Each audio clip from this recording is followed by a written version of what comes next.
Think Progress had an article about the increase in life in prison without parole sentences that are handed out for non-violent crimes.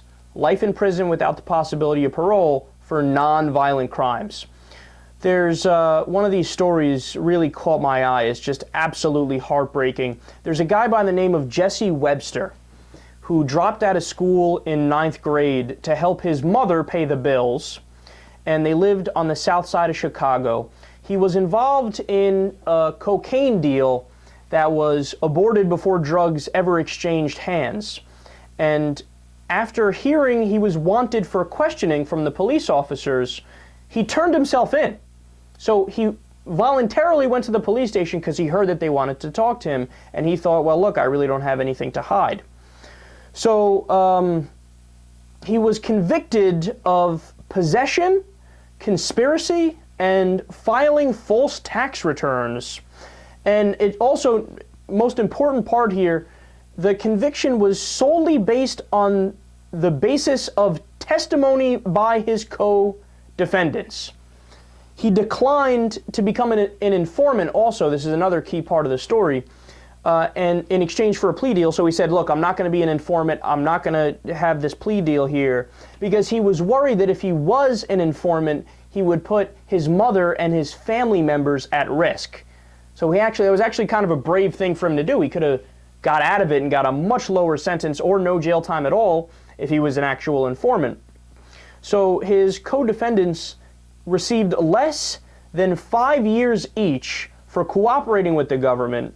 Webster, who had no criminal record beforehand, was sentenced to life without parole by a judge who said that the punishment was too high, but his hands were tied because of mandatory minimum sentences. Now, since he's been in prison, he's completed his GED, he taught himself a bunch of different skills that could be used in the workplace. He counseled other inmates, but no matter what he does, life without parole means he has no chance to ever see life outside of prison. Again, this really, touched me when I read this. And listen to how ridiculous these laws are. Thanks to mandatory minimum sentences and 3 strike laws, or habitual offender laws, 22 states and the federal government permit life without parole for non-violent crimes. 7 states and the federal government permit the sentence for even first-time non-violent crimes. That blows my mind, man. There's a weaker argument to be made for the 3 strike one, although I disagree with it, but you can make an argument for it. For a first-time offender, non-violent crime, you can get life in prison without the possibility of parole. Overkill isn't a strong enough word for that. Now, once you exhaust your appeals, the only way out of prison is by a pardon or commutation from President Obama for federal crimes, or the governor of whatever state it is for state crimes. And Webster applied for commutation, and the judge who sentenced Webster wrote a letter in support of his commutation, as did the prosecutor who charged him. The judge who sentenced him and the prosecutor who charged him wrote a letter saying, yes, this guy should get out of jail. Yes, I'm 100% on board with it. Here's a letter of recommendation saying, get this guy out of jail. Get him out, get him out, get him out. But unsurprisingly, Webster has not received a response from President Obama. And in fact, Obama is one of the lowest in history, if not the lowest in history, with giving out pardons and commutations.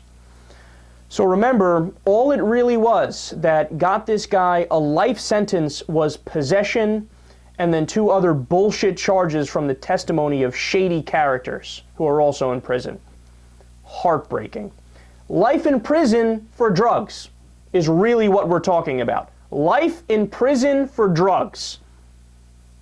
Now think about that in the context of there's plenty of dudes that'll go home tonight, drink 3 or 4 Coronas, and then fall asleep like a little baby. Or they'll have some tequila, some brandy, scotch, rum, whatever it is, vodka, whatever your drink of choice is, a mojito, a nice little tropical mixture. People can drink that all day, all night, no big deal at all. Nobody bothers you for a second. Nobody thinks of it. But if somebody decides they want to do smoke some weed, have a hit of cocaine, and to be clear, Adderall or Ritalin, which is ADHD drugs, that's an amphetamine, right? So that very similar to crystal meth, which is a methamphetamine, very similar to cocaine and how it functions in the brain. So these drugs are not as crazy as people think they are. They're not like as, oh my God, this guy is really a criminal for doing it. Not at all, not at all, not at all. So this guy gets locked up for life for having a substance. But anybody else, drink alcohol all you want, pop as many Xanax you want, Percocet, whatever. This is insanity, is what it is.